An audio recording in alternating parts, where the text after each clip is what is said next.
Impact driver daripada Dakmara, korang boleh tengok. Yang ini model terbaru. Nampak ring light dia. Aku memang sangat-sangat suka. Dia ada 3 speed kalau korang tengok kat sini. 1, 2, 3 korang boleh dengar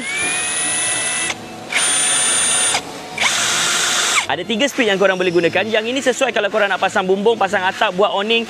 Inilah dia, impact driver yang korang cari. Tengok dia punya kotak bang. Aku memang puas hati. Kotak dia macam ni dia dapat. Ini smart gila. Dengan dia punya latch ni, tengok. Latch dia ni pakai besi. Nampak? Alamak. Kalau korang nak, harga dia tengah murah tau. Harga bawah 250 tengah promo yang macam ni punya.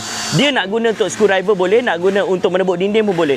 Ini dia menggunakan hexagon punya bit. Korang dapat sekali 2 drill bit, screwdriver dengan drill punya. Jadi kalau korang nak, korang tengok cepat-cepat Tengok cepat-cepat link kita belanja dekat korang harga kau-kau punya. Nampak? Dah masuk takkan jatuh punya. Ini padu, ini brand daripada Dakmara. Kita try tebuk Tadi 3 speed 3 kita pakai. 3 2 1 let's go.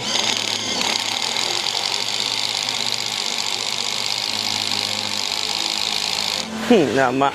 Ini macam lah kita nak impact driver. Kalau korang nak, korang tengok cepat-cepat dekat dalam link. Kalau dapat harga bawah RM250, korang terus angkat. Brand daripada Dakmara.